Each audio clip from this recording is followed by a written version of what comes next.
I don't know what the hell is going on in this place, but I need answers. Every time I close my eyes, I see those girls.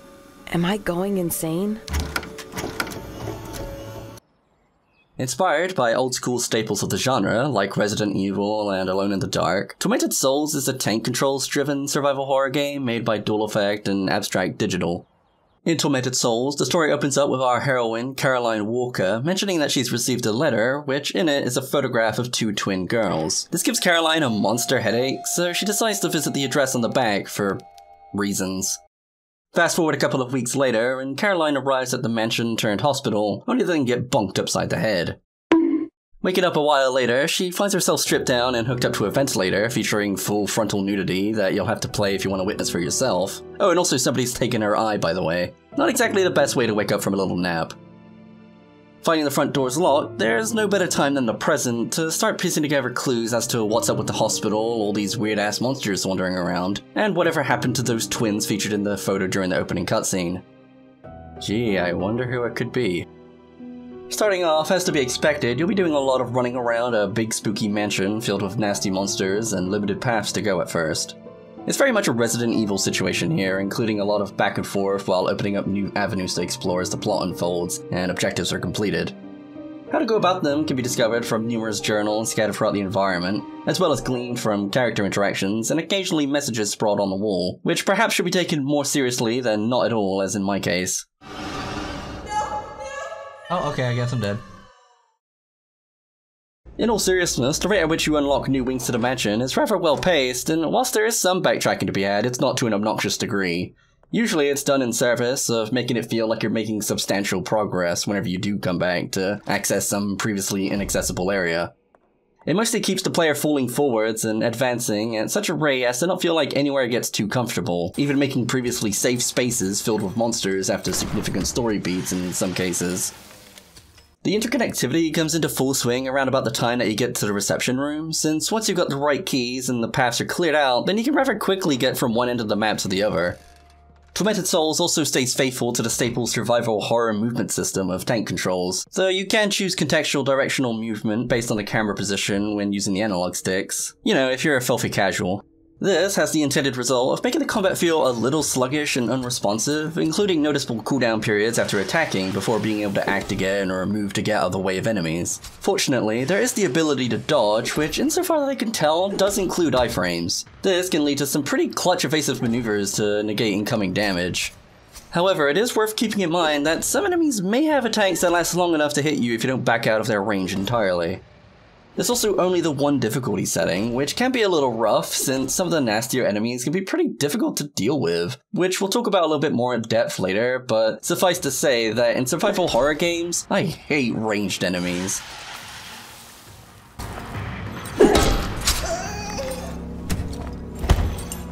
Wait, what did I die from? What? The selection of weapons to fight with are quite limited, having only 2 melee and 2 ranged options each. The crowbar fulfills your beating stick requirement to finesse slower enemies or rely on should you be unfortunate enough to not have any ammo to spare. Meanwhile, the nail gun lets you plink at your foes from afar, albeit oftentimes taking a full rack of 10 nails each to put down even the weakest enemy for good. I have to say real quick that I really appreciate the choice of handgun or nail gun in this instance, as it gives a justifiable reason as to why it takes so many rounds to kill something, instead of enemies being 9mm bullet sponges for no apparent reason. Like yeah, they're pressurized nails, they're gonna take a while. On the other hand, the shotgun is an absolute beast. Now I can fight. Yeah, let's check out the shotgun, dude.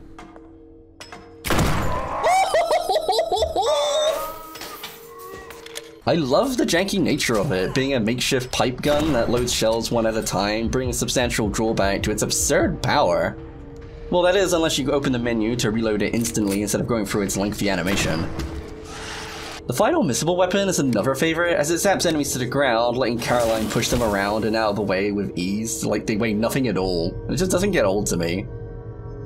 While they mention Resident Evil by name as one of its key inspirations, it becomes real obvious when you take a look at the UI. Barring combining herbs, it looks pretty similar, even using the same health states as Caroline's condition deteriorates. Given how difficult and necessary fighting becomes, I can't emphasize enough how glad I am that they didn't restrict inventory space. Since you're already relying on record tapes just in order to be able to save your game, I wouldn't want to imagine the extra hassle of backtracking for supplies when you're basically required to take every fight thrown your way in order to safely navigate the hospital. But as I said before, we'll talk about the difficulty and how it affects combat a bit more in depth when we get to it. Outside of exploration and combat, the third major gameplay element is the puzzle solving. Thankfully, there's no outlandish soup cans to be found here, instead having mostly good, solid problems that require some logical deduction to figure out. Honestly, I was genuinely surprised by the level of quality here, especially from an indie title. Now, admittedly, I did suffer from one or two instances of where do I go now, up until around the time that I found the combination key, at which point things moved out again in terms of steady progress. Also, there will sometimes be the need to examine the items you've accumulated in your inventory, which is required to unlock the next step in a series of solutions in order to advance, such as adjusting the grip of a wrench very early on to act as an improvised door handle. From the get-go, Tormented Souls teaches you to be careful and astute of what you pick up and interact with, since you will need to manipulate some things throughout your adventure in order to progress. Like the floppy disk puzzle that I enjoy, since it's fairly straightforward, but it took me a lot longer than I'd like to admit to remember where the override toggle was, since I haven't used one of these in years and years. Now, whilst for the most part I enjoyed the majority of the puzzles and thought they were really well designed, there were a couple of outliers that I felt could have been much better. Without giving away too much, the grandfather clock one in particular could just piss off. The other two puzzles that I had problems with were mainly caused by me being pretty much tone deaf, as they were built around rhythm or playing back the right music notes in order. Personal issues aside though, the general quality is pretty high, especially in comparison to how outlandish other games of the genre could be, usually having some clue nearby to give context as to what you're meant to be doing. Really, besides any accessibility options, the only thing missing would be something akin to Silent Hill's puzzle difficulty rating. When it comes to the story, as a whole, it's decent and captivating enough, although a little wonky in terms of its execution, primarily in the way that characters deliver their lines. What the hell is going on here? My child, you are pale. What happened to you? A person in a wheelchair with knives in his hands was chasing me. Oh, it's you. Don't you remember me? I'm the town priest. Clearly it's just another homage though, right? Right? Honestly, the biggest part of entry was taking Caroline seriously in her outfit. It looks nice and all, but seeing her skirt constantly bouncing around whilst running about fighting monsters was a little hard to take seriously. Meanwhile, changing out from anime protagonist and putting on her alternate outfit has the problem of making her look like Sophia Hapgood. But at least it fits an intrepid lady deciding to investigate a spooky hospital in October better. If you want more than just a slight general idea of what's going on, however, you're gonna need to piece together all the specifics, which could take some serious reviewing of your notes by the end, where you'll hopefully have most, if not all, of the journal entries. If not, then good luck. TLDR, supernatural magic and weird science shenanigans are going on, as they often are in these cases.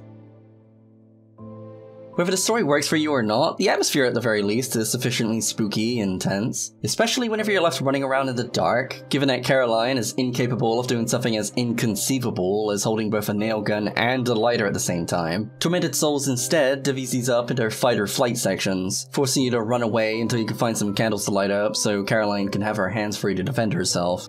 This means that although you are heavily encouraged to kill every single enemy you come across when you can, you still need to apply your zombie avoidance skills in some sections. I'm fast as fuck, boy! Outside of a few rare cases, Tormented Souls manages to show restraint when it comes to jump scares. I do remember a couple of instances, like where lockers would start swinging open and closed, which were predictable and felt rather cheesy and out of place, but the majority of the spooks were pretty much self-inflicted. That's to say that given that the dark can and will kill you, you have to take a gamble on whether to have your weapon ready or your lighter out whenever entering a room, making it a 50-50 of being ready to dish out some damage, or more often than not having this happen. Ah! Ah! I can't even be mad after the second, third, or fourth time this happens, since it's always my own fault for being too lazy to just switch back to my lighter. The tense atmosphere is further enhanced by the music, which is for the most part pretty good, especially the eerie music that plays the first time you encounter a magic mirror that leads to an alternate world. Something Silent Hill.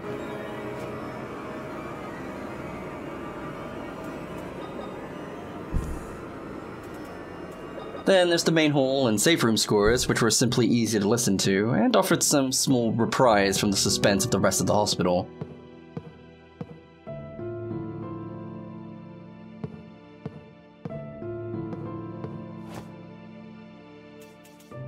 When I mentioned it earlier, it's worth repeating that there's only one difficulty mode. This can lead to making the pacing feel a little uneven, at least for the opening portion of the game, even for experienced players considering how limited medical supplies are. This led to me spending the first couple of hours at caution or worse on my first playthrough, since I learned the hard way that trying to conserve ammo isn't a priority until later on, since the monsters are lethal enough to warrant going out of your way to put them down 99% of the time. Now while it isn't unusual for survival horror games to give newer players a rough start, Tormented Souls is especially guilty about this since it throws a curveball that may even catch veterans off guard. Adding to the scarce healing supplies, it doesn't help that enemy placements are consistent, meaning that legging it past them nasty and narrowly avoiding them by escaping through a door isn't always the wisest option. They'll still be there, exactly where you left them, so when you come back later, you'll usually get immediately smacked in the mouth. Got him! Given this, there were only a few rare occasions where I felt justified in leaving them be since I wouldn't be returning, but this definitely felt like an exception and not the rule. As a result, the combat can feel a little tedious in comparison to other horror survivors, removing flight from the fight-or-flight equation, instead defaulting to fight, murder, kill.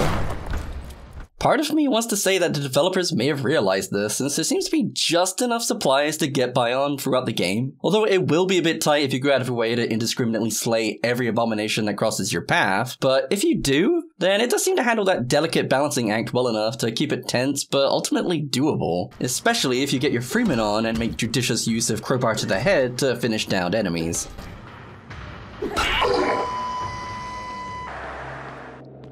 So while fighting everything is a valid tactic, it's just a bit of a shame that the game indirectly guides the player into that one particular style of play. At least the things you'll be spending your time fighting are interesting to look at. There's about half a dozen enemy types that each fit in well with the mansion-turned-hospital theme and look more like victims than outright monsters. The very first one you encounter is bound to a wheelchair, and honestly, the way it's introduced made me laugh as it zooms past at the end of a corridor. Forget the twins, how this thing manages to get up and down stairs is the real mystery. Truth be told though, these wheelie boys aren't too bad. They've got a predictable, free-hit moveset, and can be tackled using melee somewhat safely and reasonably. Conversely, the absolute worst enemy in the game is introduced immediately afterwards. It's like the game's baiting you, since it gives you a relatively easy enemy to fight initially to lure you into a full sense of security, only to then have you encounter two of these gits at once. And if you're not careful, you can trigger them both and have them come after you in a narrow corridor. The thing about these crawlers is that they have a ranged attack where they spit acid, and they can do a fair bit of damage, so getting to fight two of these early on when you're low on supplies is simply suffering, and it resulted in me getting my ass kicked the first time around since I wasn't expecting a ranged enemy, especially not this early on.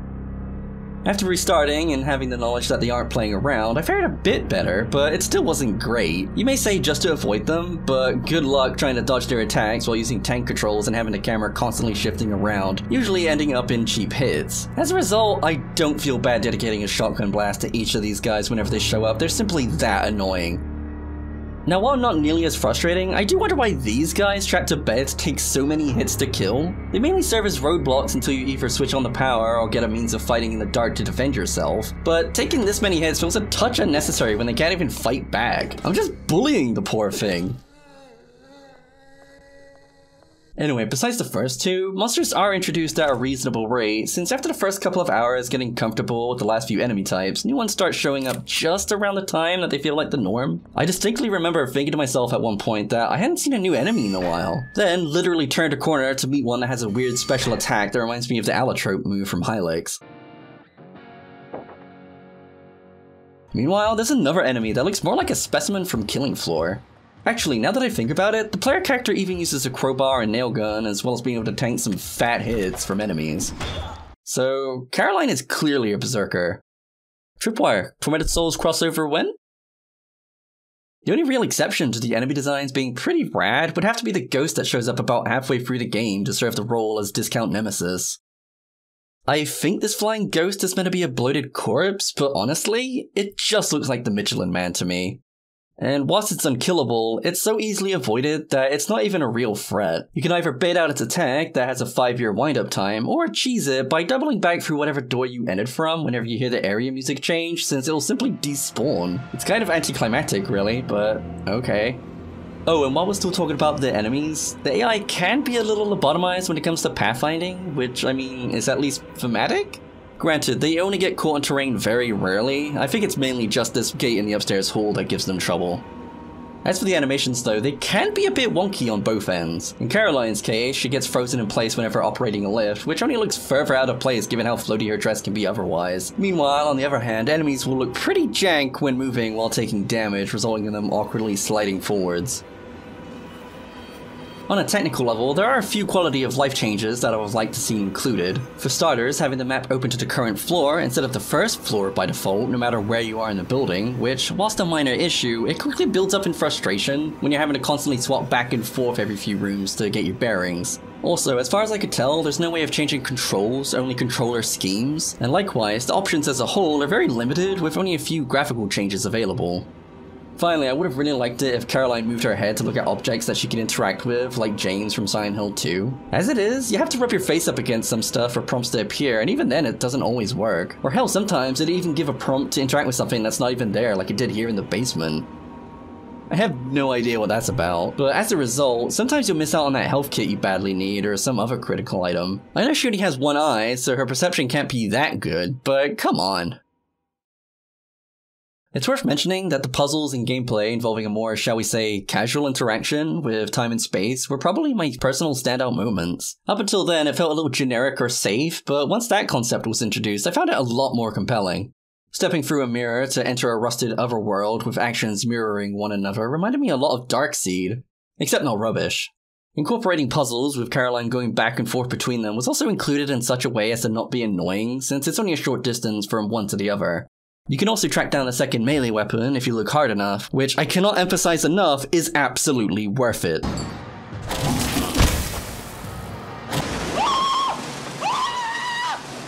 This mechanic also comes into play involving puzzle solutions that are time sensitive, like recharging a flat battery in order to progress, which adds another layer of complexity to the series of events you have to execute in order to achieve your goals. Not just being a matter of where you pick up or use items, but also when. It's also foreshadowed by being mentioned in a couple of journal entries, so it doesn't just come out of nowhere, but it can still catch you off guard if you haven't been paying attention. That being said, the way these are incorporated into the story can be a little odd. This is mainly for two reasons, one of which being, who's even making these recordings for Caroline to step through later in the first place? Like, randomly recording the chapel for no reason? The other being more of a peeve as to Caroline being surprised that she can go through a mirror and end up in her bedroom. What? Is this my room? But this is hundreds of miles away from the mansion. How can this be possible? Like, come on, you've been going in and out of these like a dozen times at this point. Why are you only now showing confusion? I mean, you went through time and space through a bloody projection earlier. Why is this any different? The same cluelessness extends to the rest of the story as well, honestly. Whilst many plot twists are mostly obvious and telegraphed early on, Caroline is oblivious to them to an almost laughable degree. I get that she's suppressing her traumatic past and that she's only got one eye left, but seriously, to not see this M. Night Shyamalan twist coming, you've got to be a blind headless monkey. There were some twists I didn't see coming, like who Michelin Man Ghost ended up being, at least not until about 2 minutes before the big reveal, though that's more of a case of it not being meaningfully telegraphed in the first place.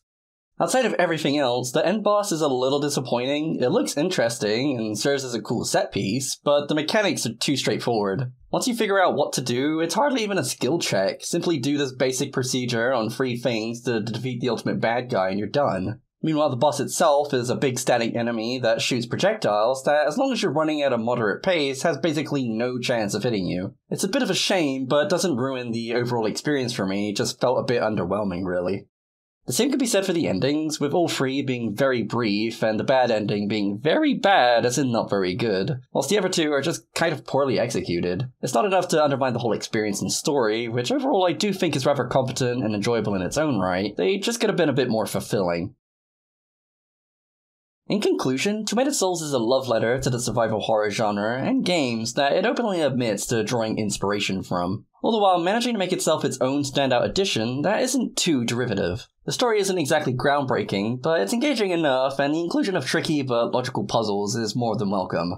The micromanaging inventory when it comes to optimizing combat and static camera views can perhaps be a little much for some, but for those able to stomach tank controls, I can wholeheartedly recommend playing through Tormented Souls. It's an enjoyable, sometimes challenging, 6 to 8 hours experience that can be condensed to about a third of that on repeat playthroughs. It's a solid take on classic fundamentals that's definitely worthwhile gaming. As always, cheers for watching, and I'll see you all next time. Until then, keep on smiling, and I'll see you all in the next video.